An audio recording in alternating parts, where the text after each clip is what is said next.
Со цел да се намали процентот на доеничка смртност, како и да се унапреди здравствената заштита на жените и децата во Македонија, сите гинеколошки и микробиолошки прегледи, биохимиски анализи, вклучувајќи го и самото породување, за секоја бремена жена државјанин на оваа земја, без разлика дали е здравствено осигурана или не, се бесплатни.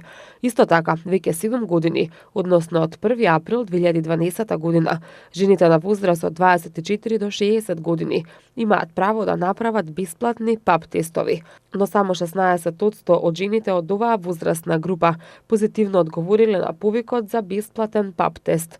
Останатите, иако добиле уредна покана преку овој тест да проверат дали имаат преканцерогени или можеби и малигни заболувања на грлото на матката, не се појавиле на гинеколошки преглед.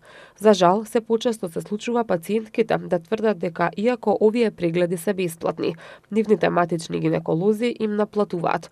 Според Фондот за здравствено осигурување, кај избраните гинеколози треба да се бесплатни дијагностички прегледи со ехо, колпоскопија и земање бриз. Доктор Душко Филиповски, председател на Сдруженијето на приватни гинеколози, објаснува дека ПАП тестот е бесплатен на секој 3 години и за него се повикуваат пациентите по возрастни групи, според веќе определена програма. За ПАП тестот еднаш годишно се плаќа партиципација од 60 денари. Прифатените светски правила велат дека ако трите последни теста се уредни, наредниот се прави за 3 години, вели доктор Филиповски.